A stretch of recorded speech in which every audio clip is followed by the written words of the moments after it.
Hey, what's up YouTube? Here's a water interaction system I just released on my Patreon as a tier 3 reward.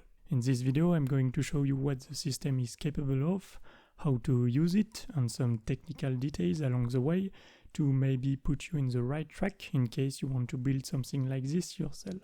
But first of all, I wanted to say that this isn't meant to be a replacement of the water plugin bundled with Unreal Engine.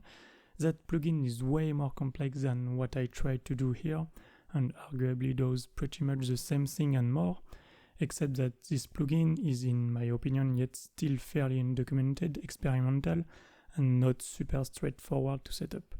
And so my system here is meant to be a simple drag and drop solution.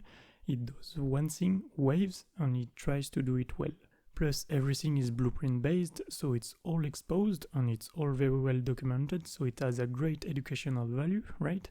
You can pick it apart very easily and learn how everything is done and maybe tweak it to fit your personal needs. Alright, that being said, what is it capable of?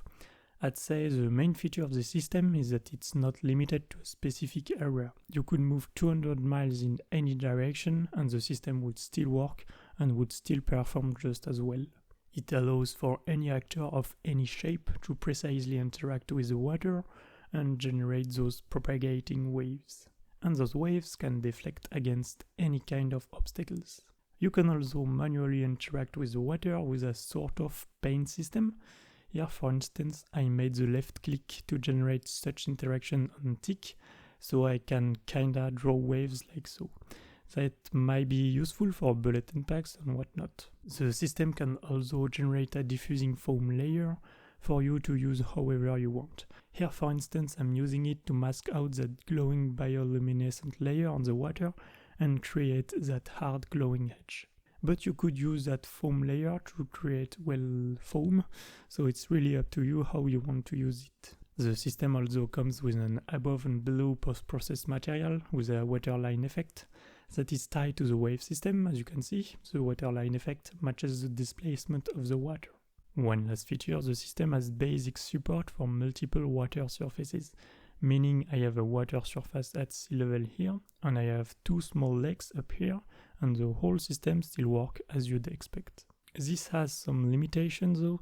Two bodies of water cannot be on top of one another. At first I really tried to implement this, like here I had a river leading to a waterfall, and behind that waterfall, just like any game should have, there was a cave with a bit of water in it, so there was two layers of water on top of one another. But it introduced so many technical difficulties that I had to take a step back and keep the system somewhat simple, else I would never have been done with it. Another limitation is rivers. It's not supported, so you couldn't really connect that lake up here to the sea down there, and that's where the Unreal Engine water plugin might interest you more.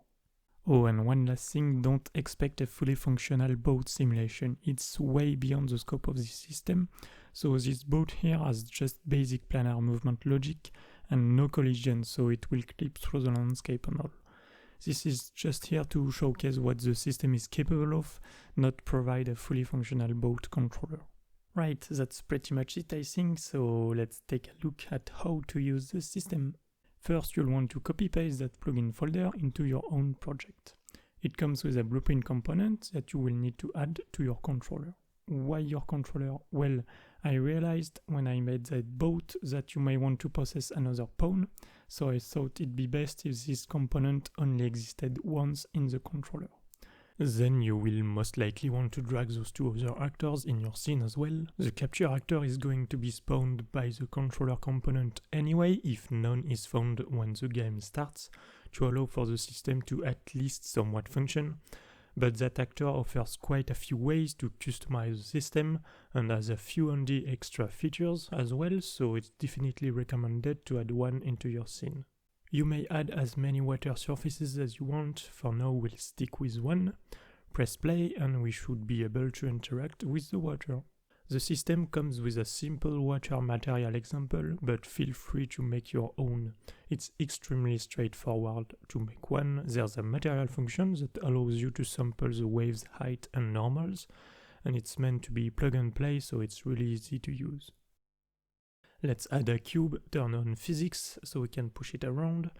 Then we'll need to tell the wave system to include that actor, and there's two ways to do this. For now, I'm just going to show you the most easy solution. Select the capture actor and add your actor to that actors list. The cube is now interacting with the water, nice. Now let's add obstacles. I'm going to create a basic wall, select the capture actor again and add it to the obstacles list. Voila, waves are bouncing against that wall and don't appear on the other side, cool. Now let's add another water surface up there. Press play and we can see that both water surfaces work as expected and they each have their own above and below water effect. So that's it for the basics. It's very straightforward to use, as you can see. Now let's dive a little bit deeper into the system and see how to configure the system in depth. Let's begin with the water actor. It has quite a complex construction script to spawn a whole bunch of meshes and do all kind of cool things. First, we can change the wave height per water actor using this setting. Then we have some controls over the mesh grid, like which mesh to use and how many rows to instantiate. This is quite a heavy mesh, so don't go too crazy with the grid, and also feel free to scale the water actor if you need to. Now, those aren't instantiated meshes, it's one unique static mesh component per water mesh.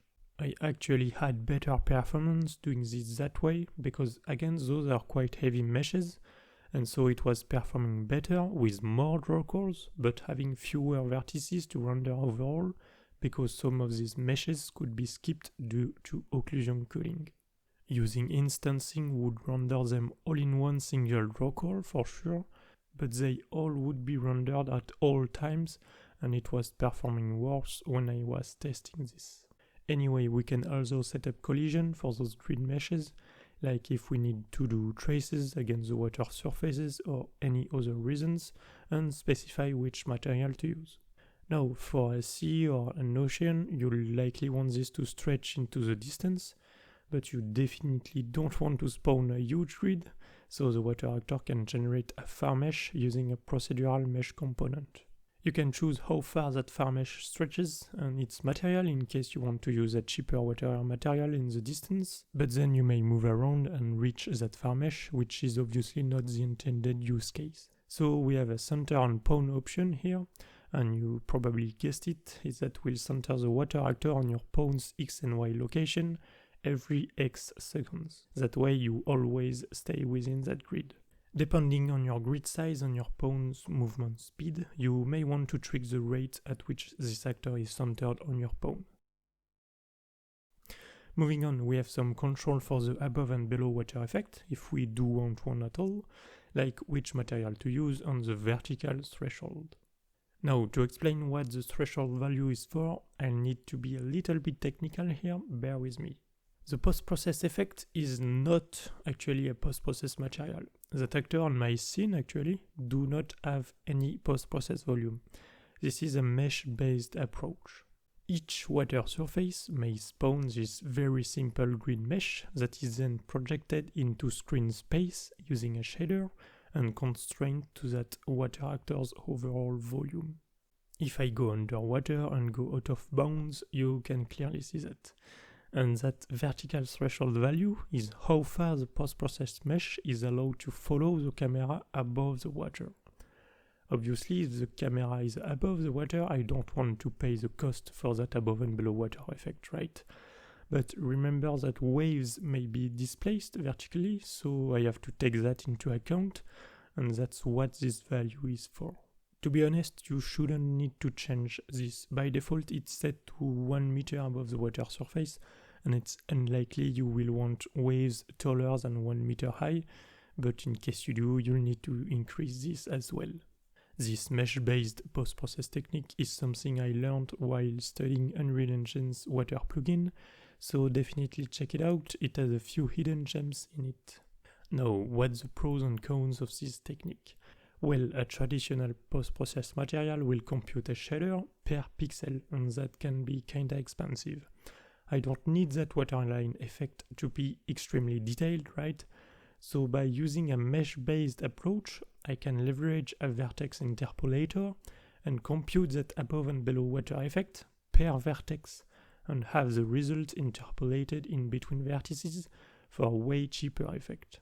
And because the material this mesh is using is translucent, it can sample the scene color and scene depth, just like a regular post-process material, and with that you can do all kind of cool effects based on distance, like underwater fog and color manipulation, so that's a really neat trick. Now it's a bit hacky, because remember that this is just a tiny mesh that sits in the middle of a water actor. It's manipulated on the GPU to appear in front of the screen, but from the CPU point of view it's still a tiny mesh sitting there and it hasn't moved. So if that isn't in view anymore, the CPU at one point will say, hey, this actor isn't in view, so why would I render this? And it will disappear.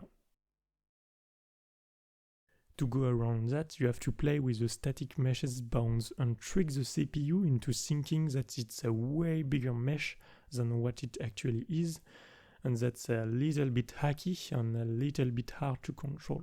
Here, for instance, I increased the negative vertical bounds of that mesh, and then it's further scaled based on the grid size. So the CPU now thinks this tiny post-process mesh is now that wide in X and Y, but also incredibly tall in Z, to trick the CPU into thinking it's still in view if you dive way below the water. And so if I center my view on that actor, it will zoom way far out because it tries to have all bounds in view, and that's kinda annoying. I'm not sure if there's a trick to fix that, but yeah, that's one of the downsides of this technique. It's not as straightforward to set up and use as a regular post-process volume. Anyway, that's pretty much it for the water actor. Let's check the capture actor. So we already saw what the obstacle list is for. Now, a few notes on this. I know this isn't the ideal workflow. If you need to add 200 actors or so, this is going to take a while and it will be annoying to set up, so I am aware of this. I didn't find a decent solution to properly fix this, so for now that's how it is. You could probably use some sort of function in the construction script of that actor to get all actors overlapping a given water surface and create that list for you or something. I don't know, again I didn't find a great all-in-one solution for this. Now, keep in mind that these obstacles are going to be rendered via a scene capture component, and the more actors you add and the more vertices they have, the more expensive this is going to be. I did my best to try and greatly mitigate the cost of this obstacle feature, so it's not actually that bad, and more on this later, but still be aware of this. So I highly recommend rendering proxy meshes. What I mean by that? Well, if we take a look at the demo level, we can see that I only have included those proxy meshes. All these rocks are not listed, and not even my landscape. And so what are those proxy meshes? Well, they are low poly meshes that are visible to scene captures only. Basically, I selected all my rocks on my landscape, exported that to an FBX, and then in Blender I basically cut all these meshes for each water surface to get the intersection line, and then extruded shapes from that. I understand this adds a bit of work, but there's two advantages to this. One, that's way cheaper for scene captures to render because it's way fewer draw calls. They all are grouped together, right? And it's way fewer vertices than all those individual rocks and landscape combined. And because I actually render the scene-based color for the obstacle map, they all can use a very simple material that is cheaper to render. Second advantage, keep in mind that these obstacles are captured from above, and so what's rendered in the obstacle map are their silhouette when seen against the water surface, and that's problematic in case of overhangs like here. What's intersecting with the water is that part here, but the scene capture would only see this edge and would make this edge be the actual obstacle, so you'd have some weird waves behavior around that spot. If you don't use proxies though, that's fine, you can just specify your meshes as is in that list, it will probably work well enough. Now, one tiny technical side note. I mentioned that I render the scene-based color for obstacles. I explained earlier that the water actors spawn these meshes in a grid pattern. These are all set to be invisible to scene captures, but the water actor also spawns a single plane of the same overall size that is only visible to scene captures, and that one will appear as pure black in the render. So when I render the scene base color from above, I can essentially say, hey, any non-black pixel is most likely some sort of mesh or terrain that isn't part of the water, and then convert that render to a pure black and white obstacle map.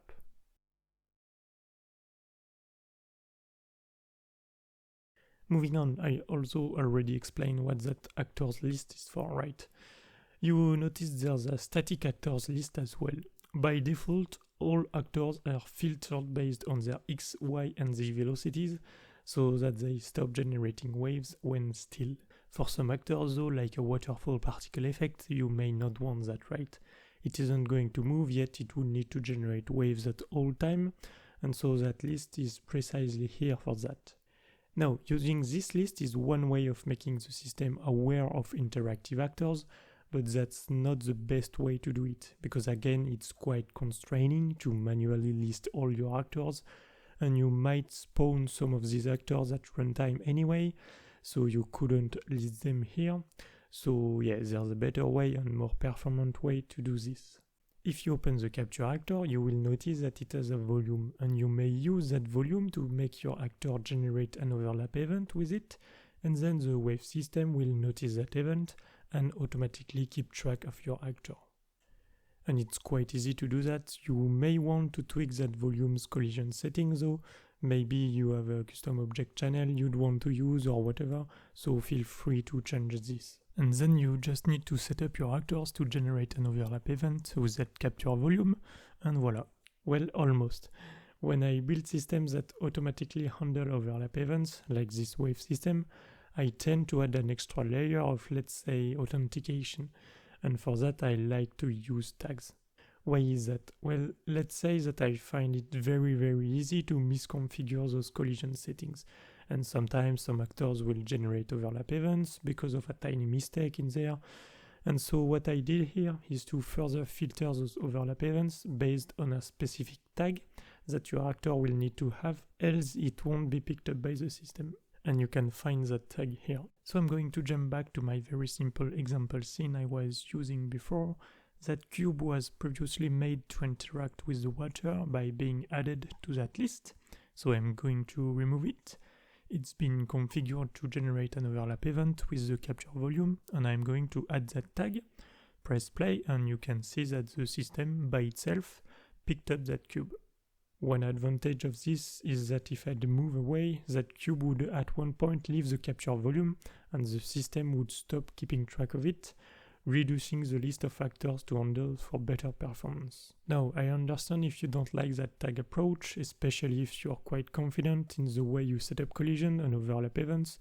Again, maybe you have a custom object channel for all of this or whatever, so you can turn this tag authentication thingy off and just rely on the overlap event. Now, regardless of that being on or off, just like we could with this separate list of static actors, we need a way to tell the system that an actor might be static without that list. And for that, there's a second tag to add to your actors to let the system know that it shouldn't check for velocity for this actor. This is how the waterfall in the demo level was configured. It has a volume that generates an overlap event with our capture volume, so it's automatically picked up by the system, and because it's static, it has that static actor tag, and that's it. Cool. The rest of the settings and functions here aren't technically used by the wave system, it's extra features, so I'll come back to this in a minute. For now, let's dive even deeper. I'm going to do my best to explain a bit how the whole system works. There's a first scene capture component that is located underneath the control pawn, pointing upward, used to render the scene depth of all interactive actors. This happens on tick. The width of that orthogonal capture is set here. This also controls the width of the scene capture used to render obstacles and how far around you waves can propagate. And I have another scene capture component that is used to render the depth of all water surfaces from above. This one captures a way wider area around you, and because of that I only need to update this capture every now and then. It's much more performant this way. It's like I purposely render more texture information than I need in the simulated area, so I have some room to move around within that texture before I need to update it, if that makes sense. So I have the depth of all nearby actors, meaning the distance of each render pixel to the scene capture component, and I know the location of that scene capture component, so I can convert the depth information to world space coordinates. And the same for the water surfaces, right? And then I can compare those two pixels' world location and thus know how far from the water surface each pixel is, and that's how I compute what I call the intersection map. And that's based on those two settings here. As a pixel approaches the water surface from either above or below, its intersection value is gradually increased or decreased, and so that it's 1 or white when right at the water level. That intersection map is then sampled using a bunch of modified UVs to essentially convert that texture from capture space to world space. And that's what's injected in the wave propagation simulation. That way it can work in a spatially stabilized context. I won't go over too much details on this because you can find that same wave propagation shader in the content examples, map, blueprint, render to target. Basically, you get the wave height at a specific time, expand it in both positive and negative x and y direction, add them all together, then subtract that by the original height times 4, and that gives you the wave expansion edge. And you add that to your previous wave height, and that's the basic idea of this algorithm. So new waves are generated by adding this intersection map, converted from local space to world space, to the wave height.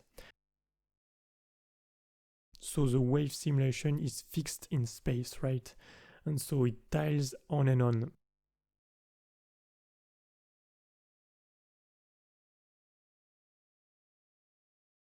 But when sampled via this material function, it's precisely masked based on that capture area box coordinates to only show you that single tile around you. That's also why I gradually fade out waves near the edges of the capture area, because it's all converted to world space again, and so it tiles, and so a wave way over there would bleed and would show and propagate on the other side. That fade out is done by creating a square mask, the width of the capture area, at my pawn's location, converted from local space to world space. So if this all sounds extremely confusing, I apologize, it is as well to me, to be honest. This whole thing has definitely been a puzzle and made my brain hurt, rendering all these buffers at different locations, at different times, at different sizes, with different texture resolutions, converting the result to different spaces, and so it's very, very hard to explain, unfortunately. I did my best to document everything as best as I could in the project, so feel free to explore all these materials and blueprints. You should be able to get answers to most of your questions. Alright, let's finish this deep dive. We are almost there. Let's take a look at the controller component and see what kind of functions and settings it offers. And there's quite a few, so I'll try to be quick. I apologize if this is quite a long video. It's definitely not easy to both explain how to use that kind of system, especially such a complex one, and do a technical breakdown at the same time while keeping it short and sweet. So anyway, there's a few functions you can call. Start and stop wave system is pretty self-explanatory. You shouldn't need to call this because by default the system starts and stops on begin and end play, but feel free to change this. Manual water interaction is pretty cool. You can specify an X and Y location in world space, a radius and a strength, and that will create a little splash of water. In the demo level, I call this on tick on my pawn for the paint effect when I hold left click, and although these actors do that on a timer to spawn a splash every now and then. Very useful for bulletin packs and whatnot. Now, two little things to keep in mind. One, in case you switch pawn, you must call as new control pawn. 2. In case you teleport your pawn, you must call teleported pawn to update all necessary scene captures and make sure the system has all the data required at that new location. Alright, now about all these settings, everything is explained in great details in the project, so I'm only going to very briefly go over these. Feel free to read the tooltips for more info. So if for some reason you don't need obstacles, set this to off for a tiny bit of performance improvement. Obstacles are really meant to be static, but in case you may want to experiment with movable obstacles, you will need to set this to false, and that will have a performance cost because the obstacle map will now need to be captured and rendered on tick. If they are static though, we can leverage that fact and only render them every now and then, as I was able to demonstrate earlier. By default it's done once every second. You may need to make this tick at a higher rate in case the capture size is quite small, or in case your pawn moves very fast. Capture size, that's how far around your pawn both obstacles and interactive actors are captured, and also the overall scale of the wave propagation simulation. The more you increase this, the further you'll be able to see waves, but the more pixelated they will be, unless you increase the size of this render target. I felt like 512 pixels was a good balance between quality and performance, but feel free to change the size of these render targets. Waves may look and behave a bit differently if you do that, so be aware of that. You may need, for instance, to double the propagation speed if you double the texture resolution. Capture view shift percentage, that's a neat trick. That's how forward in camera space the capture area is shifted. That can be used to render waves further in front of you than behind you. Now you still need to render waves behind you in case you turn around, for example, but that's a nice way to get a more efficient use of those low resolution render targets. Every pixel counts, right? And you most likely will prefer using those pixels to capture waves in view, but having them cut off a bit earlier behind you. The rest is pretty minor tweaks, and again everything is well documented, so I'm not going over all of these. At a glance, I'd say you will probably want to take a look at the depth Gaussian blur. This is to do a 3x3 Gaussian blur on that intersection map I explained earlier, which can be quite pixelated by nature, and so that blur gives you smoother waves, but has a small cost, so you might want to turn that off. You may want to turn off normals if you don't need them. You probably do, but in case you don't, that will skip some GPU computation for sure. Multisampling normals is kinda like a Gaussian blur to try and smooth out those wave normals.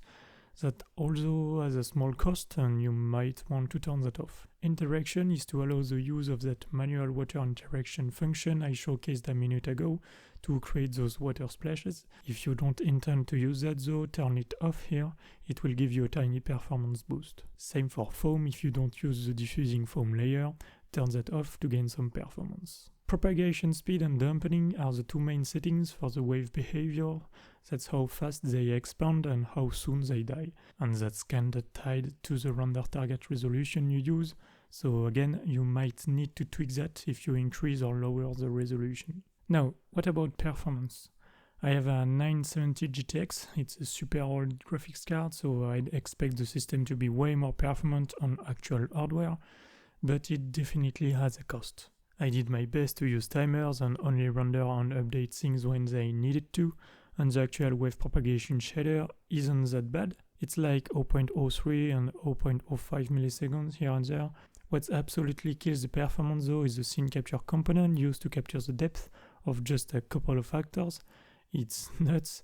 I'm not sure if it's a bug or what, but 1.5 milliseconds just for that sounds quite weird and insane to me. Epic used a different approach on Fortnite to bypass the use of a scene capture component. They render a sprite for the boat directly into the render target and a bunch of ray-traced capsules attached to the character. Definitely way more performant, but then it's quite a bit more constraining. Here my system works regardless of the shape. You could throw anything in the water and it works out of the box, but then there's a cost for that. Although I think it's definitely shippable. And that's pretty much it. Now I've got just a tiny bit more to show you. The capture actor offers a few extra features you might want to use for shader effects.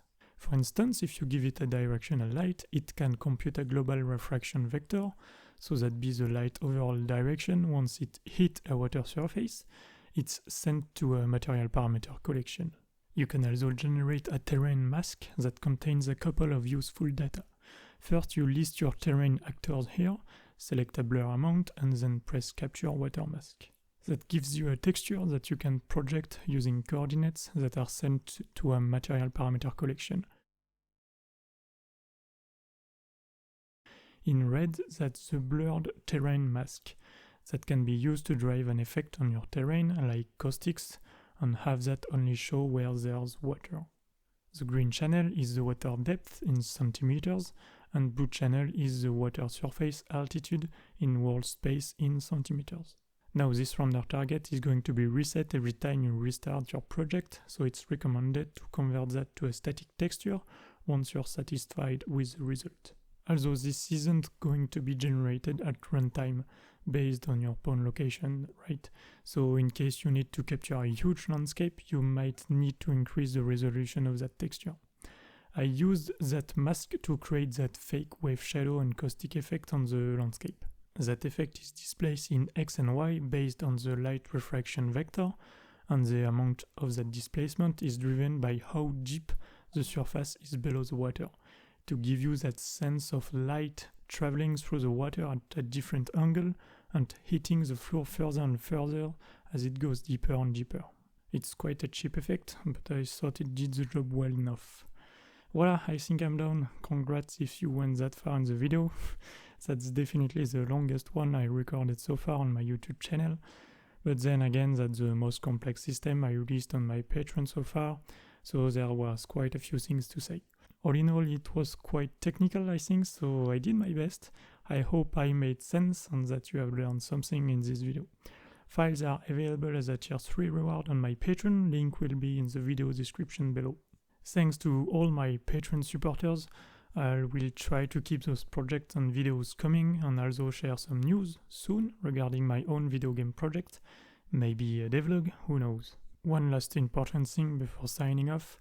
I know some of you bought some of the projects I released on Gumroad, and I had an unfortunate incident with that website, so I'm no longer selling anything on it. Basically what happened is I received an email stating that my account was banned, that all my customers were refunded, and that my earnings were gone.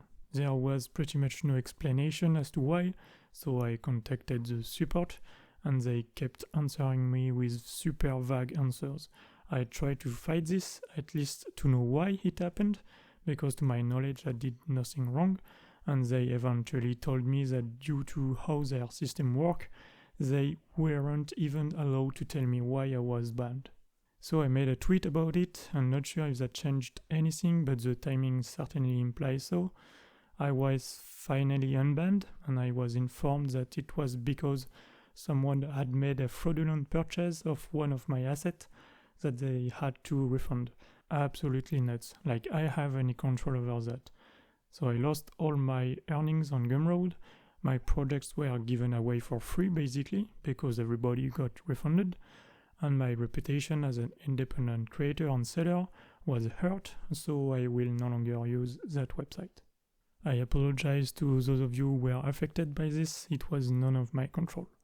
Oh, and also on a more joyful note, I released this high-resolution rock sculpt on my Patreon as a tier 2 reward, in case you're interested. Voila, thanks so much for the support and for your time. I will see you in the next video. Take care of yourself. Bye bye!